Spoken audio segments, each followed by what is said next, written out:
നിങ്ങൾ ചോദിക്കുന്നത് ശരിയാണ്. നാട്ടിൽ 4 വർഷം ഇംഗ്ലീഷ് പഠിച്ചിട്ട് ഇവിടെ ജർമ്മനിയിൽ വന്ന് ജർമ്മനാക്കുമ്പോൾ ഇത്ര ഈസി ആണോ എന്ന് ചോദിച്ചാൽ അത്ര ഈസി ഒന്നുമല്ല.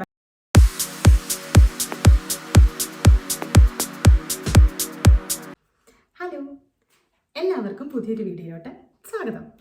ഞാനിത് വളരെ ഒരു ഇമ്പോർട്ടൻ്റ് ആയിട്ടുള്ളൊരു കാര്യം പറയാമെന്ന് പറഞ്ഞിട്ടാണ് ഈ വീഡിയോ ചെയ്യുന്നത്. ഞാനൊരു വീഡിയോ ഇട്ടായിരുന്നു, നേഴ്സായിട്ട് ഇവിടെ വന്ന് ജോലി ചെയ്യുന്നതിൻ്റെ എൻ്റെ എക്സ്പീരിയൻസിനെ കുറിച്ചാണ് ഞാൻ ആ വീഡിയോ ഇട്ടത്. അതൊരുപാട് ആളുകളിലേക്ക് എത്തിയിട്ടുണ്ട്. അതിൻ്റെ അടിയിൽ വന്ന ഒരു കമൻറ്റ് എനിക്ക് ഭയങ്കരമായിട്ട് സ്ട്രൈക്ക് ചെയ്തു. ആ കമൻറ്റ് വായിച്ചതിന് ശേഷം ഞാൻ കുറേ ചിന്തിച്ചു. അതിനുശേഷം ഞാൻ എൻ്റെ വീഡിയോസിലൂടെ തന്നെ ഒന്ന് കണ്ടുപിടിച്ചു. അപ്പോഴാണ് എനിക്കൊരു കാര്യം സ്ട്രൈക്ക് ചെയ്യുന്നത്. ഞാൻ ചെയ്യുന്ന വീഡിയോസ് എല്ലാം ഭയങ്കര പോസിറ്റീവ് സൈഡ് ഓഫ് വീഡിയോസ് മാത്രമാണ് ഞാൻ ചെയ്യുന്നത്. കാരണം ജർമ്മനിയിൽ വരുമ്പം പോസിറ്റീവ് കാര്യങ്ങൾ മാത്രമല്ലല്ലോ, നെഗറ്റീവായിട്ടും പലവരെയും പല കാര്യങ്ങൾ അഫക്റ്റ് ചെയ്യുന്നുണ്ടാവും. പക്ഷേ എൻ്റെ വീഡിയോസൊക്കെ എടുത്തിട്ടുണ്ടെന്നുണ്ടെങ്കിൽ അതിൻ്റെ അകത്ത് പോസിറ്റീവ് സൈഡ് മാത്രമേ ഉള്ളൂ. നിങ്ങൾ വിശ്വസിക്കുമെന്ന് എനിക്കറിയില്ല, എനിക്ക് സത്യമായിട്ടും പോസിറ്റീവ് എക്സ്പീരിയൻസ് മാത്രമേ ഉള്ളൂ. അതുകൊണ്ടാണ് ഞാൻ അത്രയും ഇതായിട്ട് പറയുന്നത്. എനിക്കിപ്പോൾ അങ്ങനെ നെഗറ്റീവ് ആയിട്ട് എന്തെങ്കിലുമൊക്കെ കാര്യങ്ങൾ തോന്നിയിട്ടുണ്ടായിരുന്നെങ്കിൽ ഉറപ്പായിട്ടും ഞാൻ എന്തെങ്കിലും ആ നെഗറ്റിവിറ്റി, ഇപ്പം ഒരാൾ അതിൽ നിന്ന് രക്ഷപ്പെടുകയാണെന്നുണ്ടെങ്കിൽ രക്ഷപ്പെട്ടോട്ടെ എന്ന് ഓർത്തിട്ട് ഞാൻ അതിനെക്കുറിച്ച് സംസാരിക്കുമായിരുന്നു. പക്ഷേ ഞാനിവിടെ വന്നിട്ട് എനിക്ക് അങ്ങനെ ഒരു നെഗറ്റീവ് സൈഡ് തോന്നിയിട്ടില്ല. ചിലപ്പം എൻ്റെ നഴ്സിംഗ് ടൈമിൽ എന്നൊക്കെ പറഞ്ഞിട്ടുണ്ടെങ്കിൽ ഭയങ്കര ബുദ്ധിമുട്ടിയാണ് ഞാൻ നഴ്സിംഗ് പഠിച്ചത്. ചിലപ്പം ആ ഒരു സ്ട്രെസ്സിൽ നിന്ന് വന്നതുകൊണ്ടായിരിക്കാം എനിക്ക് അതിന് ശേഷം അനുഭവിച്ച ഒരു കാര്യങ്ങളും എനിക്ക് ഒരു സ്ട്രെസ്ഫുൾ ആയിട്ട് ഫീൽ ചെയ്തിട്ടേ ഇല്ല. അതുകൊണ്ടാണ് ഞാൻ അങ്ങനെ ഒരു പ്രശ്നമില്ലാത്ത രീതിയിൽ പറയണേ. പക്ഷേ ആ കമൻറ്റ് ഇട്ട ആൾ ഉദ്ദേശിച്ചത് വളരെ നല്ലൊരു കാര്യമാണ്. അതെന്നെ ചിന്തിപ്പിച്ചു. അതിൻ്റെ അകത്തെ കണ്ടന്റ് എന്ന് പറഞ്ഞാൽ നമ്മൾ 4 വർഷം അല്ലെങ്കിൽ 3 വർഷം ഇംഗ്ലീഷ് ലാംഗ്വേജിലാണ് നമ്മൾ നഴ്സിംഗ് നാട്ടിൽ പഠിക്കുന്നത്. ആ നഴ്സിംഗ് നാട്ടിൽ 4 വർഷം പഠിച്ചതിന് ശേഷം ജർമ്മനിയിൽ വന്ന് ജോലി ചെയ്യുമ്പം എങ്ങനെയാണ് ഇത്ര ഈസി ആയിട്ട് വരുന്നത് എന്നാണ് അവർ ചോദിക്കുന്നത്. സത്യമായിട്ടുള്ള കാര്യമാണല്ലോ അവർ ചോദിക്കുന്നത്. എങ്ങനെയാണ് നമ്മൾ ജർമ്മൻ ലാംഗ്വേജിലേക്ക് ആക്കുന്നത്? അതെന്തായാലും ഒരു സ്ട്രെസ്ഫുൾ പാർട്ട് ഓഫ് ലൈഫ് ആണല്ലോ. അപ്പം അതിനെക്കുറിച്ചാണ് ഇന്ന് ഞാൻ വീഡിയോ ചെയ്യാൻ പോകുന്നത്. എന്തായിരുന്നു എനിക്കുണ്ടായിരുന്ന ബുദ്ധിമുട്ടുകൾ, എങ്ങനെയാണ് ഞാനത് ഓവർകം ചെയ്തത്. ഞാൻ നാട്ടിൽ നഴ്സിംഗ് പഠിച്ച ഒരാളാണ്. നഴ്സിംഗ് കഴിഞ്ഞ് എനിക്ക് വർക്ക് എക്സ്പീരിയൻസും കാര്യങ്ങളും ഒന്നും ഉണ്ടായില്ല.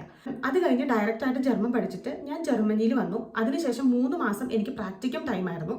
അത് കഴിഞ്ഞിട്ട് എക്സാം എഴുതിയിട്ടാണ് എനിക്കിവിടെ നഴ്സിംഗ് രജിസ്ട്രേഷൻ കിട്ടിയത്. ആ ആൾ പറഞ്ഞ പോലെ തന്നെ വന്ന് കയറിയപ്പോൾ തന്നെ എനിക്ക് അത്ര ഈസി ഒന്നും ആയിരുന്നില്ല. എന്നാൽ എനിക്കത്ര ബുദ്ധിമുട്ടും ഉണ്ടായിരുന്നില്ല കേട്ടോ. ഞാൻ അത്യാവശ്യം സംസാരിക്കുമായിരുന്നു. എനിക്ക് ആളുകൾ പറയുന്നത് എനിക്ക് മനസ്സിലാകുമായിരുന്നു. ഇൻ കേസ് എനിക്ക് എന്തെങ്കിലുമൊക്കെ പറയാണ്ട്, ഇപ്പോൾ ചില വാക്കുകൾ ജർമ്മനും നമ്മൾ എല്ലാം അറിഞ്ഞിട്ടല്ലല്ലോ വരുന്നത്. അപ്പം ഞാനത് ട്രാൻസ്ലേറ്റ് ചെയ്ത് നോക്കി ഞാനത് സംസാരിക്കുമായിരുന്നു. പിന്നെ ഞാൻ വന്നപ്പോൾ തന്നെ നമുക്കിവിടെ ഒരു മെൻറ്റർ എന്ന് പറഞ്ഞ ഒരാളെ കിട്ടും. അപ്പം ഞാൻ ആ മെൻറ്ററിൻ്റെ അടുത്ത് ഓൾറെഡി പറഞ്ഞു, എനിക്ക് എക്സ്പീരിയൻസ് ഇല്ല, ഞാൻ പഠിച്ചിട്ട് മാത്രമേ ഉള്ളൂ. അതുകൊണ്ട് ഞാൻ ഇങ്ങനെ തന്നെയാണ് പറഞ്ഞത്, എനിക്ക് ആ ഒരു കോമൺ സെൻസ് ഇല്ല. എന്ന് വെച്ചാൽ ഇന്നത് ചെയ്ത് ഇന്നത് ചെയ്യണം, ഇന്നത് കഴിഞ്ഞ് ഇന്നത് ചെയ്യണം. ഒരു ഹോസ്പിറ്റലിൻ്റെ ഒരു ഫംഗ്ഷനിങ് എങ്ങനെയാണ് എന്ന് വെച്ചാൽ നമ്മുടെ നാട്ടിലത്തെ പോലെയല്ല, അതൊന്നും എനിക്കറിയില്ല എന്ന് ഞാൻ ഓപ്പൺ ആയിട്ട് ആ ആളോട് പറഞ്ഞു. ആ ആൾ ഭയങ്കര വെൽക്കമിങ് ആയിരുന്നു. ആൾക്ക് എൻ്റെ കാര്യങ്ങൾ മനസ്സിലായി. 1, 2, 3 ദിവസങ്ങളിൽ മുഴുവനും ഞാൻ ഇയാളുടെ കൂടെ ആയിരുന്നു ജോലി ചെയ്തു. എല്ലാ ദിവസവും ഞാൻ ഇവളുടെ കൂടെ തന്നെ ജോലി ചെയ്തുകൊണ്ടിരുന്നായിരുന്നേ.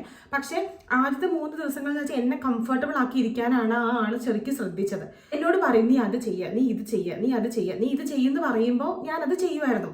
അങ്ങനെ വന്നു കഴിഞ്ഞപ്പോഴാണ് അപ്ലൗഫ് എന്ന് പറയും. എങ്ങനെയാണ് ആ ഒരു ഹോസ്പിറ്റലിൽ ഇപ്പം ഇപ്പം നമ്മൾ രാവിലെ മോർണിംഗ് ഡ്യൂട്ടി ആണെന്നുണ്ടെങ്കിൽ ആദ്യം ചെയ്യുന്നത് ഇന്ന കാര്യമാണ്, അതിനുശേഷമാണ് ഇങ്ങനെ ഒരു കാര്യം ചെയ്യുന്നത്, അതിനുശേഷം ഈ കാര്യം, അങ്ങനെ ആ ഒരു സ്റ്റെപ്പ് ബൈ സ്റ്റെപ്പായിട്ട് നമ്മൾ എന്താ ചെയ്യേണ്ടത്, എങ്ങനെയാണ് ചെയ്യേണ്ടത് എന്നൊരു കാര്യത്തെക്കുറിച്ച് എനിക്കൊരു ഐഡിയ കിട്ടി. പിന്നെ എനിക്ക് തോന്നിയിരിക്കുന്ന ഒരു കാര്യം എന്ന് വെച്ചിട്ടുണ്ടെങ്കിൽ, നമുക്ക് ഓൾറെഡി ഇംഗ്ലീഷ് ലാംഗ്വേജിൽ നമ്മളിത് പഠിച്ചിട്ട് നമുക്ക് ഓൾറെഡി അറിയാമല്ലോ, നമുക്ക് ആ ഒരു കാര്യങ്ങൾ അറിയാം. അപ്പോൾ അവർ പറയുമ്പോൾ നമുക്ക് ആ ഒരു സിനാരിയോയിൽ നിന്ന് നമുക്ക് വേണ്ട കാര്യങ്ങൾ നമുക്ക് ഓട്ടോമാറ്റിക്കായിട്ട് മനസ്സിലാവും. എല്ലാവർക്കും അങ്ങനെ ആയിരുന്നോ എന്ന് എനിക്കറിയില്ല. എനിക്ക് അങ്ങനെയായിരുന്നു. എന്നോട് സംസാരിക്കുമ്പോൾ എനിക്ക് മനസ്സിലാകാറുണ്ടായിരുന്നു. ഇപ്പം ചില വാക്കുകൾ വ്യത്യാസം ഉണ്ടെന്നുണ്ടെങ്കിൽ പോലും ആ ഒരു കംപ്ലീറ്റ് സെൻറ്റൻസ് വരുമ്പം ഇന്നതാണ് ഉദ്ദേശിക്കുന്നത് എന്ന് എനിക്ക് മനസ്സിലാകുമായിരുന്നു. പക്ഷേ ഭയങ്കര ഇതായിട്ടുള്ള സംഭവങ്ങളും എൻ്റെ ലൈഫിൽ സംഭവിച്ചിട്ടുണ്ട്. അതുപോലെ ഏറ്റവും ഒരു ഇതായിട്ട് സംഭവിച്ചൊരു കാര്യമാണ്, എൻ്റെ ഒരു പേഷ്യൻറ്റ്, ആ പേഷ്യൻറ്റ് സമയത്ത് വൊമിറ്റ് ചെയ്യുകയാണ്. അപ്പോൾ വൊമിറ്റ് ചെയ്യാൻ വേണ്ടി ഇങ്ങനെ വരുന്ന സമയത്ത് നമ്മളൊരു സാധനം കൊണ്ട് കൊടുക്കണമല്ലോ, എന്നാലാണല്ലോ അവിടെ ആവാതിരിക്കത്തുള്ളൂ. ഞാൻ അവിടെ ഇരിക്കുന്ന ഒരു കിഡ്നി ട്രേ എന്ന് പറയും. ആ കിഡ്നി ട്രേ എടുക്കാൻ പോയ സമയത്ത് എൻ്റെ മെൻറ്ററിൻ എന്നോട് പറഞ്ഞു, അരോണ നിയറൻശാല എടുത്തിട്ട് വരാൻ പറഞ്ഞു. നിയറൻശാല എന്ന് പറഞ്ഞാൽ കിഡ്നി ട്രേയുടെ ജർമ്മൻ വാക്കാണ്. പക്ഷെ എനിക്കത് മനസ്സിലായില്ല. ഇനി ഇൻ കേസ് പുള്ളിക്കാരത്ത് ഒന്നും മിണ്ടാതിരുന്നായിരുന്നെങ്കിൽ ഞാൻ ഈ സാധനം എടുത്തിട്ട് വന്നേ. ഇത് എടുത്തുകൊണ്ട് വരാൻ പറഞ്ഞത് കൊണ്ട് ഇതെന്തോ പ്രത്യേക തരം ഒരു സാധനമാണെന്ന് ഞാനങ്ങ് വിചാരിച്ചു. ഞാനിവിടെ ഇങ്ങനെ നിൽക്കുവാണ് ശരിക്കും പറഞ്ഞിട്ടുണ്ടെങ്കിൽ. അങ്ങനെ നിൽക്കുന്ന ഒരു സമയത്ത് പുള്ളിക്കാരത്തി കൂളായി. പുള്ളിക്കാരത്തി ഒട്ടും ഇതല്ലായിരുന്നു. പുള്ളിക്കാരത്തി കൂളായിട്ട് എന്നോട് പറഞ്ഞു, ഈ ഒരു സാഹചര്യത്തിൽ ഈ പേഷ്യൻ്റ് എന്താണ് വേണ്ടത് എന്ന് ചോദിച്ചു. അപ്പോൾ അവിടെ ആ ടേബിൾ കുറേ സാഹചര്യങ്ങൾ, അപ്പം ഞാൻ ആ കിട്ടിയിട്ട് എടുത്തുകൊണ്ട് പോയി. ഇങ്ങനത്തെ കാര്യങ്ങളൊക്കെ എൻ്റെ ലൈഫിൽ സംഭവിച്ചിട്ടുണ്ട്. പക്ഷെ എന്നാൽ പോലും ആ ഒരു സാഹചര്യം എനിക്ക് അങ്ങനെ, പിന്നെ ഞങ്ങൾ രണ്ടുപേരും ചിരിക്കുകയാണ് ചെയ്തത് ഈ ഒരു സാഹചര്യം പറഞ്ഞിട്ട്. ഇനിയിപ്പോൾ ഇപ്പൊ കമ്പ്യൂട്ടറിന്റെ കാര്യങ്ങളൊക്കെ ആണെന്നുണ്ടെങ്കിൽ പോലും എനിക്ക് പറഞ്ഞു തരുന്ന കാര്യങ്ങൾ എനിക്ക് മനസ്സിലാവുമായിരുന്നു. ഒരുപാട് നമ്മൾ ഓൾറെഡി കമ്പ്യൂട്ടറൊക്കെ യൂസ് ചെയ്യുന്നവരല്ലേ, അപ്പം അതിനകത്ത് നമുക്ക് കാണുമ്പോൾ തന്നെ ഇപ്പം എല്ലാ സാധനങ്ങളും എങ്ങനെയാണ് ഇംഗ്ലീഷിൽ എവിടെ ഇരിക്കുന്നതെന്ന് നമുക്ക് അറിയാവുന്നത് കൊണ്ട് തന്നെ എനിക്ക് ബുദ്ധിമുട്ടുണ്ടായിരുന്നില്ലായിരുന്നു. വെച്ചാൽ എല്ലാം വ്യത്യാസമാണെന്നുണ്ടെങ്കിൽ പോലും നമ്മുടെ ഒരു കോമൺ സെൻസ് ഇല്ലേ, ആ ഒരു സാധനം യൂസ് ചെയ്തിട്ട് എനിക്ക് ബുദ്ധിമുട്ട് ഫീൽ ചെയ്തിട്ടില്ല. പിന്നെ കുറേ കാര്യങ്ങൾ വ്യത്യാസമാണ്. ഇപ്പോൾ ഒരു വലിയ ലേഖനമൊക്കെ ഇപ്പോൾ ഒരു പേഷ്യൻറ്റിൻ്റെ ഒരു ഹെൽത്ത് കണ്ടീഷൻ ഹിസ്റ്ററി കാര്യങ്ങളൊക്കെ വന്നിട്ടുണ്ടെങ്കിൽ എല്ലാ കാര്യങ്ങളൊന്നും മനസ്സിലാവില്ല. എന്നാലും നമുക്ക് അത്യാവശ്യമുള്ള കാര്യങ്ങൾ, പിന്നെ നമ്മുടെ കയ്യിൽ ഫോൺ ഇരിക്കുന്നുണ്ടല്ലോ, അപ്പോൾ എനിക്കറിയാത്ത കാര്യങ്ങൾ ഞാൻ അപ്പം തന്നെ ട്രാൻസ്ലേറ്റ് ചെയ്ത് നോക്കുമായിരുന്നു. എന്ന് പറഞ്ഞാൽ ഞാൻ ഈ വരുന്നതിൻ്റെ അർത്ഥം ഞാൻ വന്ന് പിറ്റേ ദിവസം തന്നെ പേഷ്യൻസിനോടും അവരുടെ റിലേറ്റീവ്സിനോടും ഡോക്ടേഴ്സിനോടും നഴ്സസിനോടും ഫോണിലും എല്ലാം ഞാൻ അങ്ങനെ സംസാരിക്കുമായിരുന്നു എന്നല്ല. എന്നാലും എനിക്ക് കാര്യങ്ങൾ മനസ്സിലാകുമായിരുന്നു. പക്ഷേ അവരാണെന്നുണ്ടെങ്കിൽ ഒരു പ്രഷർ തരുമോ അങ്ങനെ ഒന്നും ചെയ്തിട്ടില്ല. പിന്നെ ഞാൻ വന്ന ഒരു മാസം കഴിഞ്ഞപ്പോൾ ഞാൻ തന്നെ അങ്ങ് പറയാൻ തുടങ്ങി. ഞാൻ തന്നെ റൗണ്ട്സിന് കൂടത്തിൽ പോവും. അപ്പോൾ എൻ്റെ മെൻറ്ററിങ് കൂടി ഉണ്ടല്ലോ, അപ്പോൾ ഞാൻ കൂടത്തിൽ പോകുമ്പോൾ എഴുതും. എനിക്ക് മനസ്സിലാവാത്ത കാര്യം ഞാൻ ഈ മെൻറ്ററിനോട് ചോദിക്കും, അല്ലെങ്കിൽ വേറെ ആൾക്കാർ അവിടെ ഉണ്ട് അവരോട് ഞാൻ ചോദിക്കും. അപ്പോൾ അവരെനിക്ക് പറഞ്ഞു തരും. അങ്ങനെ ഞാനത് എഴുതിയെടുക്കും. പിന്നെ ഞാൻ വീട്ടിൽ പോയിട്ട് ഒരുപാട് പഠിക്കുമായിരുന്നു. ഇപ്പം നമ്മൾ നിൽക്കുന്ന ഇപ്പം നമ്മൾ എല്ലാ കാര്യങ്ങളും പഠിച്ചിട്ട് വരണമെന്നില്ല. എന്ന് വെച്ചാൽ നമുക്ക് ഓൾറെഡി കാര്യങ്ങൾ അറിയാം. പക്ഷെ ആ സമയത്ത് നമ്മൾ ഇപ്പം എല്ലാ കാര്യങ്ങളും നമ്മൾ ജർമ്മൻ ആക്കണമെന്നില്ല. ഇപ്പം നമ്മൾ ഏത് സ്ഥലത്താണ് നിൽക്കുന്നത്, ആ ഒരു സ്ഥലം ഞാൻ വന്ന സമയത്ത് ന്യൂറോളജിയിലായിരുന്നു. അപ്പം ആ ഒരു സ്ഥലത്തെ കാര്യങ്ങൾ മാത്രം നമ്മൾ പഠിച്ചാൽ മതിയല്ലോ. ബാക്കി ഇപ്പം പല പല വാക്കുകൾക്കും ഇംഗ്ലീഷ് സെയിം ആയിട്ടുള്ള വേർഡ്സ് ഒക്കെ തന്നെയാണ് ജർമ്മൻ ലാംഗ്വേജിലുള്ളത്. അപ്പം ആ ഒരു ഒരു സ്ഥലത്തെ ഒരു സംഭവം മാത്രം മതിയായിരുന്നു. പിന്നെ ഈ പ്രാക്ടിക്കൽ ടൈമിൽ നമ്മൾ ആ വാർഡിലുള്ള ഡിസീസ് കണ്ടീഷൻസും കാര്യങ്ങളുമാണ് ജർമ്മൻ ലാംഗ്വേജ് പഠിക്കുന്നത്. അപ്പം അതിൻ്റെ കൂട്ടത്തിൽ തന്നെ അതിൻ്റെ ബാക്കി കാര്യങ്ങളും എല്ലാ കാര്യങ്ങളും അതിൻ്റെ കൂടെ തന്നെ വരും. പിന്നെ അതിൽ നമ്മൾ പഠിക്കുന്നത് കൊണ്ട് അത് വലിയ പ്രശ്നം വരത്തില്ല. പിന്നേന്ന് പറഞ്ഞിട്ടുണ്ടെങ്കിൽ നമ്മൾ ഓവർ കൊടുക്കുക. നഴ്സസിൻ്റെ ലൈഫിൽ ഏറ്റവും വലിയ ഇമ്പോർട്ടൻ്റ് ഒരു കാര്യമാണ് ഓവർ കൊടുക്കുക എന്നുള്ളത്. എന്ന് വെച്ചാൽ ഒരു ഡ്യൂട്ടി കഴിഞ്ഞാൽ അടുത്ത ഡ്യൂട്ടിന് ഓവർ കൊടുക്കുക. അതിനിവിടെ യൂബർഗാബെ എന്നാണ് പറയുന്നത്. ആ സമയത്താണ് ഞാൻ എൻ്റെ ജീവിതത്തിൽ ഏറ്റവും കൂടുതൽ സ്ട്രെസ് അനുഭവിച്ചിട്ടുള്ളത്. കാരണം ആ സമയത്ത് നമ്മൾ അടുത്ത ആൾക്കാരോട് കുറേ കാര്യങ്ങൾ പറയണമല്ലോ, ഇവരെന്തെങ്കിലും ചോദിച്ചാൽ അതിന് മറുപടിയും പറയണം. അതിന് ഞാൻ ചെയ്തൊരു കാര്യം എന്താണെന്ന് വെച്ചിട്ടുണ്ടെന്നുണ്ടെങ്കിൽ, ഇപ്പോൾ ഒരു ഓവർ കൊടുക്കുന്ന സമയത്തിന് മുന്നേ എനിക്ക് ഇത്ര പേഷ്യൻസ് ആയിരിക്കും ഉണ്ടാവുക. അപ്പം ഞാനാണെന്നുണ്ടെങ്കിൽ അത് പഠിക്കും. എന്ന് വെച്ചിട്ടുണ്ടെങ്കിൽ ഇന്ന പേഷ്യൻസ് ഇന്ന കാര്യങ്ങളിൽ നമ്മൾ പഠിക്കുമല്ലോ. അതിനുശേഷം ഞാൻ തന്നെ മനസ്സിൽ യൂബർഗാബെ പറഞ്ഞു നോക്കും. എന്നിട്ട് ഞാൻ ഇന്ന കാര്യങ്ങൾ പറയണം എന്ന് വിചാരിച്ചിട്ട് വേർഡ്സ് നമുക്ക് മതിയല്ലോ, കീ വേർഡ്സ് അത് ഞാൻ എഴുതി വെക്കും. എന്നിട്ട് ഞാനത് പറയുമായിരുന്നു. ഇൻ കേസ് എനിക്കൊരു വാക്ക് അറിയത്തില്ലെന്നുണ്ടെങ്കിൽ. പക്ഷേ ഇൻ കേസ് ഇപ്പം ആദ്യത്തെ സമയത്തൊക്കെ എന്ന് വെച്ചിട്ടുണ്ടെങ്കിൽ ഞാനിങ്ങനെ ഇത് പ്രിപ്പയർ ചെയ്യും. എന്നിട്ട് ഞാൻ എൻ്റെ മെൻറ്ററിനോട് പറഞ്ഞു കേൾപ്പിക്കും, ഞാൻ ഇങ്ങനെയൊക്കെ പറയട്ടെ, അപ്പോൾ ഇങ്ങനെയൊക്കെ ഞാൻ പറയാൻ ഉദ്ദേശിക്കുന്നത് എന്നൊക്കെ പറയും. പുള്ളിക്കാരത്തിന് എന്തെങ്കിലും കാര്യം ഉണ്ടെങ്കിൽ തിരുത്തി തരും. പിന്നെ എൻ്റെ കൊളീഗ്സ് ആരും അത്ര ഒരു ഭീകര കൊളീഗ്സ് ഒന്നും അല്ലായിരുന്നു. ഇപ്പം എന്തെങ്കിലും ഒരു കാര്യങ്ങൾ അറിയില്ലെന്നുണ്ടെങ്കിൽ അവർ തന്നെ നമുക്ക് പറഞ്ഞു തരും. അപ്പം ഞാനിങ്ങനെ പറയും, ഇപ്പം നമുക്കിപ്പം ഒരു വാക്കിൻ്റെ ജർമ്മൻ ലാംഗ്വേജ് അറിയില്ലെങ്കിൽ ഇപ്പം നമ്മളിപ്പോൾ ഒരു പേഷ്യൻ്റ് ആസ്പിരേഷൻ ചെയ്യാമെന്ന് വിചാരിക്കുക. ആസ്പിരേഷൻ ചെയ്യാന്ന് പറഞ്ഞാൽ ലങ്സിൽ പോവുക, കഴിക്കുന്ന ഭക്ഷണം കാര്യങ്ങൾ ലങ്സിൽ പോവുക. അപ്പം നമുക്കിപ്പോൾ ആസ്പിരേഷൻ എന്നുള്ള വാക്ക് അറിയില്ലെന്നുണ്ടെങ്കിൽ നമ്മൾ കഴിക്കുന്ന വെള്ളവും ഭക്ഷണവും ശ്വാസകോശത്തിൻ്റെ അകത്ത് പോകുന്നു എന്ന് പറഞ്ഞാലും മതി. അവർക്ക് കാര്യം മനസ്സിലായല്ലോ. പിന്നീട് ഭാവിയിൽ നമുക്ക് അതിനെക്കുറിച്ച് പഠിക്കാം. എന്ന് വെച്ചാൽ ആസ്പിരേഷൻ എന്ന് പറയുന്ന വാക്കാണ് ഇതിന് ഉപയോഗിക്കുന്നത് എന്നുള്ള കാര്യങ്ങൾ നമുക്ക് പിന്നീട് പഠിക്കാം. കാര്യം കമ്മ്യൂണിക്കേറ്റ് ചെയ്യാം. പിന്നെ നിങ്ങൾക്കൊരു മിഥ്യാധാരണയുണ്ട്. നമ്മളിവിടെ വന്നു കഴിഞ്ഞാൽ പലവർക്കും ഉള്ളൊരു കാര്യമാണ്, നമ്മളൊരു സ്പ്രാഹ് പ്രൂഫിങ്ങിനാണ് വരുന്നത്. എന്ന് വെച്ചാൽ ലാംഗ്വേജ് ടെസ്റ്റിനാണ്. എന്ന് വെച്ചാൽ നമ്മളിപ്പം ഇവിടെ ആരും തന്നെ അങ്ങനെ പക്ക നമ്മൾ എക്സാമിന് ചെയ്യുന്നത് പോലെ correct verb position, correct verb conjugation അങ്ങനെയൊന്നും ആരും നമ്മൾ ശ്രദ്ധിക്കത്തില്ല. മീഡിയം ഓഫ് കമ്മ്യൂണിക്കേഷൻ എന്നുള്ള രീതിക്ക് മാത്രമാണ് ജർമ്മൻ ലാംഗ്വേജ് വരുന്നത്. അപ്പം അതിൽ നിന്ന് നിങ്ങൾ പറയുന്നതിൽ ഗ്രാമാറ്റിക് മിസ്റ്റേക്സ് ഉണ്ടോ കാര്യങ്ങളുണ്ടോ എന്ന് നോക്കത്തില്ല. നിങ്ങൾ പറയുന്ന കാര്യത്തിൽ നിന്ന് ആ വേണ്ട കണ്ടന്റ് നമുക്ക് മനസ്സിലായോ എന്ന് മാത്രമേ ഇവർ നോക്കത്തുള്ളൂ.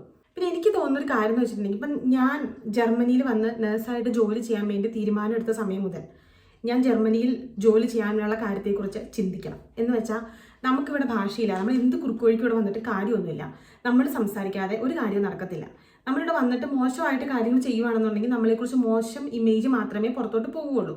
അതുകൊണ്ട് ഇവിടെ വന്നു കഴിഞ്ഞ് കഴിയുമ്പോഴാണെന്നുണ്ടെങ്കിൽ പോലും നമ്മുടെ ഭാഷ ഇമ്പ്രൂവ് ചെയ്യണം എന്നുള്ള കാര്യങ്ങളൊക്കെ നമ്മൾ എഫേർട്ട് ചെയ്യണം. എഫേർട്ട് ഇടാതെ നമ്മൾ കംപ്ലൈൻറ്റ് വന്നിട്ട് കാര്യമില്ല. കാരണം ഇപ്പം ഇവർ നമ്മുടെ നാട്ടിൽ മലയാളികളായിട്ട് നമ്മൾ ജീവിക്കുന്ന സമയത്ത് ആരെങ്കിലും ഒരാൾ, ഒരു ഹിന്ദിക്കാർ അല്ലെങ്കിൽ ഒരു തമിഴ് ആൾക്കാർ നമ്മുടെ നാട്ടിൽ വന്നിട്ട് അവരുടെ ഭാഷ പറഞ്ഞിട്ട് കാര്യമൊന്നുമില്ല. കാരണം അവിടുത്തെ ആൾക്കാർക്ക് മനസ്സിലാവണമെങ്കിൽ അവരുടെ ഭാഷ പറയണം. അപ്പോൾ ഇവിടുത്തുകാർ പറഞ്ഞു വെച്ചാൽ നിങ്ങളിത് ജർമ്മനിയിലോട്ട് വരുന്നത് ജർമ്മനിയിൽ ജോലി ചെയ്യാൻ വേണ്ടിയിട്ടാണല്ലോ, അപ്പം ജർമ്മനിയിൽ ഭാഷ പഠിക്കുക എന്നുള്ളത് നോർമൽ ആയിട്ടുള്ളൊരു കാര്യമല്ലേ, അപ്പം അങ്ങനെ ചെയ്യണ്ടേ എന്നാണ് ഇവർ ചോദിക്കുക. നമ്മൾ പഠിച്ചിട്ടായിരിക്കും വരുന്നത്. പക്ഷെ എന്നാൽ പോലും നല്ലതായിട്ട് സംസാരിക്കാൻ നമ്മൾക്ക് ഉള്ള ഒരു സ്റ്റാൻഡേർഡ് ഇമ്പ്രൂവ് ചെയ്യുക എന്നുള്ളത് നമ്മുടെ സ്വന്തം ഉത്തരവാദിത്തമാണ് നമ്മളിവിടെ വരാൻ വേണ്ടി തീരുമാനിക്കുന്ന സമയത്ത്. അപ്പോൾ നമ്മൾ ജർമ്മനിക്ക് തീരുമാനിച്ചാൽ ജർമ്മൻ ലാംഗ്വേജ് പഠിക്കാം, അത് ഇമ്പ്രൂവ് ചെയ്യാനുള്ള കാര്യങ്ങൾ നോക്കാം. നമ്മളിപ്പം നോർമലി ഇപ്പം വീട്ടിൽ സംസാരിക്കാൻ നടക്കത്തൊന്നുമില്ല, പക്ഷേ എന്നാലും നമ്മൾ ഇപ്പം പ്രാക്ടിക്കം ചെയ്യുന്ന സമയത്താണ് നമ്മൾ ഏറ്റവും കൂടുതൽ സ്ട്രെസ് അനുഭവിക്കുന്ന സമയം. അപ്പോൾ ആ സമയത്ത് എന്ന് വെച്ചാൽ നമ്മുടെ കൂടെ ആൾക്കാരുണ്ടെന്നുണ്ടെങ്കിൽ അവരുമായിട്ട് സംസാരിക്കുക, അവരുമായിട്ട് ഡിസ്കസ് ചെയ്യുക. അല്ലെങ്കിൽ ഇപ്പം നമ്മുടെ ഇപ്പോൾ പ്രാക്ടീസ് അലൈറ്റർമാർ കാര്യങ്ങളൊക്കെ ഉണ്ട്, അപ്പോൾ അവരോടൊക്കെ ചോദിച്ചാലും പ്രശ്നമൊന്നുമില്ല, അവരെല്ലാ കാര്യങ്ങളും നമുക്ക് പറഞ്ഞു തരും. പിന്നെ ഈ ജോലി സ്ഥലത്തെ പല സാധനങ്ങളും നമുക്ക് അറിയില്ലായിരിക്കാം. എന്ന് വെച്ചാൽ ഓരോ സാധനങ്ങൾ ആർട്ടിക്കിൾസ് ഓരോ സാധനങ്ങളുണ്ടല്ലോ, അപ്പോൾ ആ സാധനങ്ങളുടെ പേരും കാര്യങ്ങളും നമുക്ക് അറിയില്ലായിരിക്കും.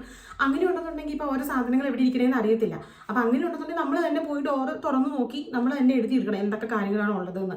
ഞാൻ അങ്ങനെയൊക്കെ ചെയ്യുമായിരുന്നു. എന്ന് വെച്ചിട്ടുണ്ടെങ്കിൽ ഇപ്പം എനിക്കൊരു സമയം കിട്ടിയിട്ടുണ്ടെന്നുണ്ടെങ്കിൽ ഞാൻ പോയി തുറന്നു നോക്കി എനിക്ക് അറിയില്ലാത്ത സാധനങ്ങളുടെ പേര് ഞാൻ എഴുതി വെക്കുമായിരുന്നു. അതുപോലെ ആ വാർഡിലെ ഡിസീസ് കണ്ടീഷൻസ് ഞാൻ പഠിക്കുമായിരുന്നു. അതിൽ നിന്ന് ഒരുപാട് കാര്യങ്ങൾ എനിക്ക് കുറേ വാക്കുകൾ എനിക്ക് പഠിക്കാൻ പറ്റുമായിരുന്നു.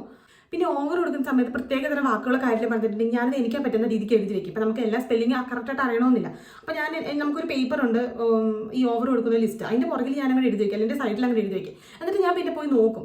എന്ന് വെച്ചാൽ നമ്മുടെ ജീവിതത്തിൽ ഒരു കാര്യം അത്ര ഈസി ആയിട്ട് കിട്ടുന്ന കാര്യങ്ങളില്ല. നമ്മൾ എത്ര എഫേർട്ട് ഇടുന്നോ അതുപോലെ നമുക്ക് കാര്യങ്ങൾ കിട്ടുള്ളൂ. എനിക്ക് ഒരു പ്രശ്നവും ഇല്ലായിരുന്നു. ഞാൻ ഉള്ള കാര്യം പറഞ്ഞ് എനിക്ക് ഒരു പ്രശ്നവും ഉണ്ടായിരുന്നില്ല. ആദ്യത്തെ ആ ഒരു ബുദ്ധിമുട്ടെന്ന് പറയുന്നത് അത്ര വലിയൊരു ബുദ്ധിമുട്ടായിട്ടൊന്നും എനിക്ക് തോന്നിയിട്ടില്ല. ശരിക്കും എനിക്ക് തോന്നാത്തത് കൊണ്ടാണോ എന്ന് എനിക്കറിയില്ല. എനിക്ക് അങ്ങനെ ഒരു ബുദ്ധിമുട്ടും ഉണ്ടായിരുന്നില്ല. എനിക്കിവിടെ പോസിറ്റീവായിട്ട് മാത്രമേ എനിക്ക് സംസാരിക്കാൻ പറ്റുള്ളൂ. കാരണം എനിക്കൊരിക്കലും കള്ളം പറയാൻ പറ്റില്ല. ഇങ്ങനെ ഒരു ആളുകളുടെ ഇതിൽ സംസാരിക്കുമ്പോൾ എനിക്ക് ഒരിക്കലും കള്ളം പറയാൻ പറ്റില്ല. ഞാൻ സത്യസന്ധമായിട്ടുള്ള കാര്യങ്ങൾ മാത്രമേ പറയുള്ളൂ. അതുകൊണ്ടാണ് ഞാൻ പോസിറ്റീവായിട്ട് മാത്രം കാര്യങ്ങൾ പറയണത്. കാരണം എനിക്ക് പോസിറ്റീവായിട്ടുള്ള അനുഭവങ്ങൾ മാത്രമേ ഉള്ളൂ. എന്നെ എല്ലാവരും സഹായിച്ചിട്ടുണ്ട്. ഞാനതുപോലെ എഫേർട്ട് ഇട്ടിട്ടുമുണ്ട്.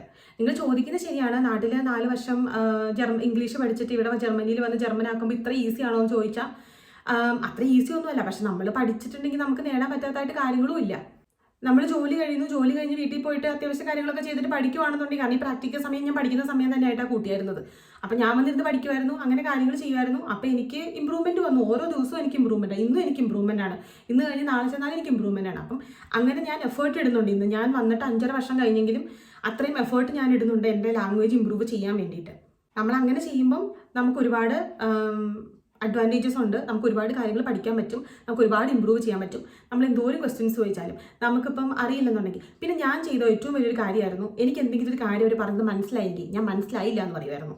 നീ ഒന്നും കൂടെ പറയാവോ എന്ന് ഞാൻ ചോദിക്കും. അത് അവർ ഭയങ്കര നമുക്ക് 10,000 പ്രാവശ്യം ഇവരോട് ചോദിച്ചാലും ഇവർക്ക് പ്രശ്നമൊന്നുമില്ല. എൻ്റെ എക്സ്പീരിയൻസ് ആണ് ഞാൻ പറയുന്നത് കേട്ടോ. ഇവരോട് ഞാൻ എത്ര പ്രാവശ്യം ചോദിച്ചാലും ഇവർക്ക് പ്രശ്നമൊന്നുമില്ല. ഞാൻ ഒന്നുകൂടെ പറയാമോ എന്ന് ഞാൻ ചോദിക്കും. അപ്പോൾ അവരെന്നോട് പറയുമായിരുന്നു. അപ്പം ഇനി ചില ആളുകളുണ്ട്, ഞാൻ കണ്ടിട്ടുണ്ട്, വേറെ രാജ്യങ്ങളിൽ നിന്ന് വരുന്ന ആളുകളെയൊക്കെയാണ് ഞാൻ കണ്ടേക്കുന്നത്. ഇൻ കേസ് ഇവർക്ക് മനസ്സിലായില്ലെന്നുണ്ടെങ്കിൽ ഇവർ ആം എന്ന് പറഞ്ഞു പോകും. പക്ഷെ അങ്ങനെ ചെയ്യരുത്. നമുക്ക് മനസ്സിലായില്ലെന്നുണ്ടെങ്കിൽ നമ്മൾ മനസ്സിലായില്ല എന്ന് പറയാം. ആ ഒരു സത്യസന്ധതയാണ് ഇവിടെ അപ്രിഷ്യേറ്റ് ചെയ്യപ്പെടുന്നത്. പിന്നെ എല്ലാം നമ്മൾ പഠിച്ച കാര്യങ്ങൾ തന്നെയല്ലേ. എന്ന് വെച്ചിട്ടുണ്ടെങ്കിൽ കാര്യങ്ങളെല്ലാം വന്നു കഴിയുമ്പോൾ നമ്മൾ പഠിച്ചത് തന്നെ ചെയ്യാം. ആകെ വാക്കുകളും കാര്യങ്ങളും മാത്രമേ, അല്ലെങ്കിൽ ആ ഒരു രീതിയും കാര്യങ്ങളും മാത്രമേ ഒരു പ്രശ്നമുള്ളൂ.